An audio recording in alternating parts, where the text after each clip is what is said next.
Hey everyone, welcome back to my channel. I hope you are all doing well. This video is all about using up that leftover epoxy resin. I'm on ocean beach summer theme right now, and you would have seen lately I've used a lot of these pieces.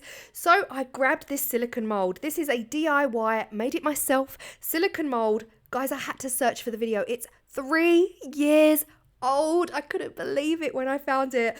So I got these stunning acrylic blanks from Moray over at Lothian Woodworks, and I created my own silicone mold using the Let's Resin silicone rubber, and I have not used this mold since. Honestly, where has the time gone, guys? So if you've missed the last video, so I made some stunning seashell fridge magnets, and everything I'm using in today's video is leftovers from that video. So right here we have got a really beautiful pale quartz sand. Sorry guys, quartz sand, but it's designed for your fish tank. So on Amazon I searched sand for crafts, and it actually came up with aquatic sand for fish tanks.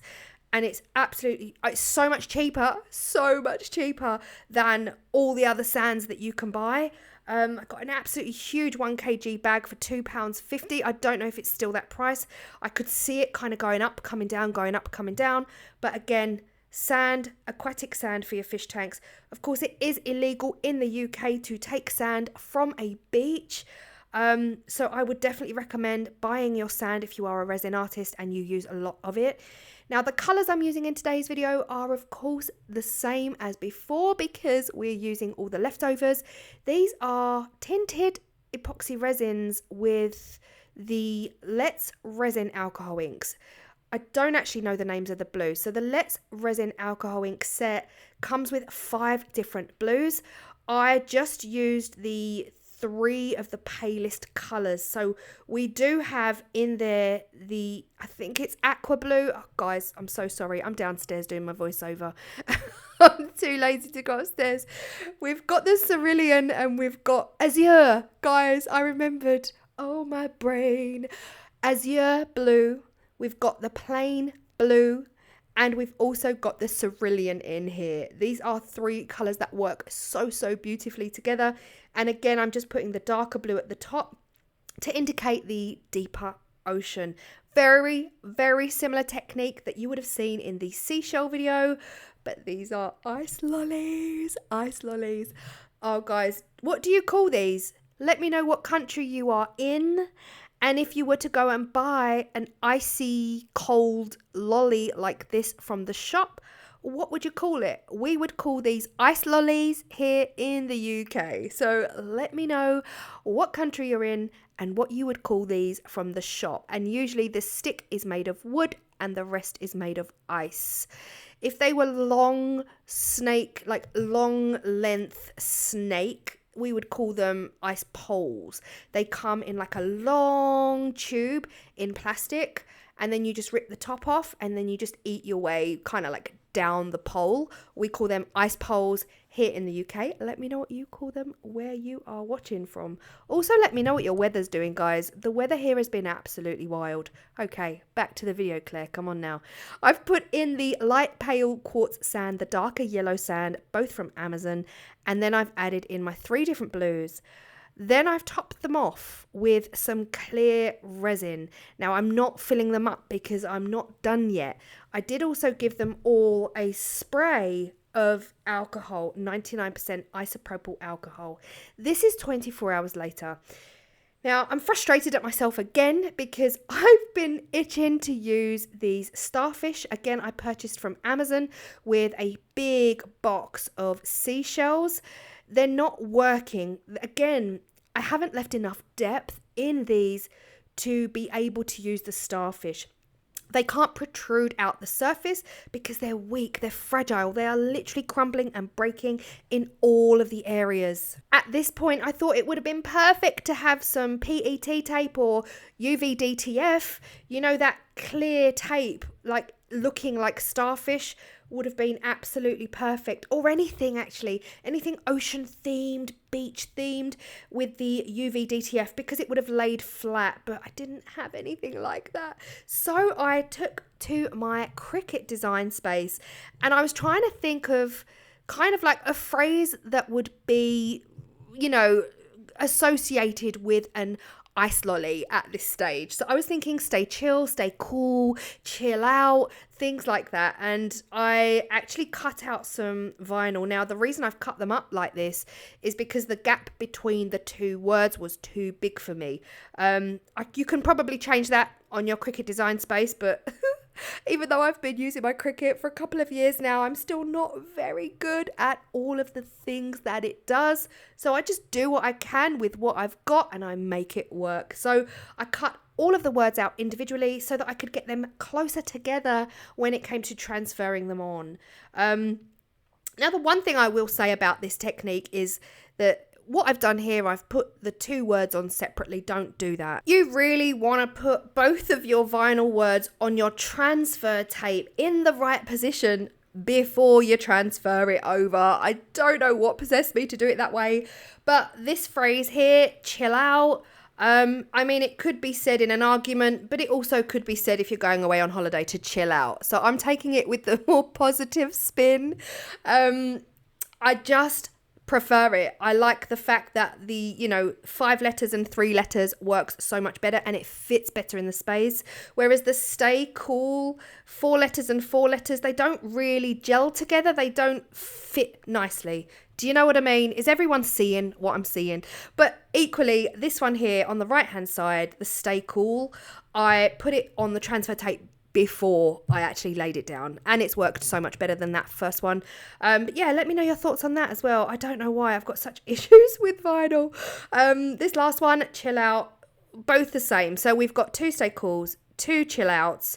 Let me know what other kind of phrases would be associated with an ice lolly, please, because my brain wasn't braining. Now, for the top coat, I stirred my resin for 5 minutes and then I put it in my debubbler, my bubble removing machine from Let's Resin, because I needed this to be crystal clear. And this is 24 hours later. Now, much like the seashells, I wasn't loving the transparent. I didn't really want them see-through because they weren't enough. It wasn't enough for me. Once I'd done the seashells, I knew as well then it wasn't enough. So I'm doing exactly the same thing that I did with the seashells. And I ended up putting glitter on the back of both of them. So if you watched the last video, you'll know that I kind of brought them to life, made them pop. I just wasn't happy. I wasn't happy. They weren't enough. Even though I messed up with some of the vinyl. But anyway, I put glitter on the backs and I just felt like these needed exactly the same treatment. So whilst these 2 videos have been a little bit same, I've used a different mould and I've gone down a different kind of vibe. Equally, I'm making up my own glitter in this one. I don't have enough of the Claire glitter that I used in that video to do the backs of these. So I'm just using 2 glitters from Hemway in a pot, just mixing my own, and hoping that this will give me a similar kind of outcome. It's a bit darker, but I think that will just highlight the white vinyl as well. Now, if you missed the last video, all I'm going to do here, it is a lazy route. It is a messy route, but it gets the job done and the results are absolutely stunning. If you don't know me, I like things done, but I'm also sometimes lazy. So I will be using the double-sided UV lamp from Let's Resin because, again, these are transparent. So we'll be hitting the UV resin from underneath and above. If you don't have that lamp, it does not matter. You can simply turn your pieces over and UV cure the backs as well. So gloved hand, a bit of UV resin, just a bead of UV resin, rub it all over that back, sprinkle the glitter all over, taking you back to school days when we're using PVA glue or school glue and we're putting the glue down and we're sprinkling it with glitter and then we're waiting for that to dry. It's exactly the same concept, only this time it's not going to dry unless we put it under that UV lamp to get all of that UV resin fully cured. Now, like I said, this is messy and honestly there's a bit of waste, quite a bit of it stuck to my glove. So if you want to avoid that, just do it slowly, neatly, and use minimal, and don't touch it with your glove, and then you won't get any stuck to yourself. But all of the leftover glitter on the paper did go back into the pot. It was all good. So shaking off the excess, and then that going straight under the UV lamp to fully cure. And guys, I did leave it under the UV lamp for 5, 10, 15 minutes. I was in no hurry, so this UV lamp goes up to 5 minutes, and I press the button 3 times just to make sure that every single last bit of that glitter was fully adhered and all was well with the world. So again, just repeating this process by gloved hand, rubbing a bit of that UV resin all over the backs just to bring these to life, and tapping it down with my gloved hand. Now, to avoid glitter waste, you could have done this with a wooden lollipop stick. It would have done the same job, and you wouldn't have got any stuck to your gloved hand. It would have been easier, to be honest. Would it have stuck to the wooden stick? I don't know. I had resin on my glove, so that's why it was sticking. And then just rubbing around the edges just to neaten those up. I don't want that glitter to create a sharp edge when we're done. And then immediately shaking it all off, putting it under the UV light. Did exactly the same to the third one, exactly the same to the fourth one, and I'm not going to have you sit through that because who needs that? Nobody. I'm sprinkling all that glitter back into my pot, and I will save that for another day. Now, once these are fully cured, and I'm happy they're fully cured, I'm kind of repeating the process by adding the UV resin on the back. Now, this is really just to secure that glitter, hold that glitter in place, and make the backs smoother. Again, doing the same to Ice Lolly number 1, number 2, number 3, and of course, number 4. They all went under the UV light for 5 minutes. That was all they needed. And here are the results. But guys, I love them. I truly love them. That glitter, I'm telling you, it is a game changer. It's not new information. We've all been doing this for years. We've all done it before, but it truly does bring out the best of a transparent resin piece. Now, the difference being the finish on the seashells with the fridge magnet. You saw this in the last video. This finish is stunning. Like, it's flat, it's smooth. I used different glitters. The Hemway glitter is so gorgeous and chunky and fat and hunky-dunky that it's created a rippled, uneven, bumpy surface, whereas the Claire glitter that I got from Yvonne over on Resin Supplies Den, who is now Sharon Kerr, by the way, I'll leave details below, it's a lot smoother, a lot flatter. I've got a much flatter finish with the seashells than I do with the ice lollies. Now, again, there's something missing. What would you add? Like, what would you add to these? I definitely feel like they're lacking. I love them, but they're lacking. You feeling me, guys? Are you with me? What would you add to these? Would you now add something on the top? Something more robust, like a seashell, or create something out of a much smaller silicone mould, like a silicone mould of a seashell, and create a resin seashell? I hacked these unintentionally.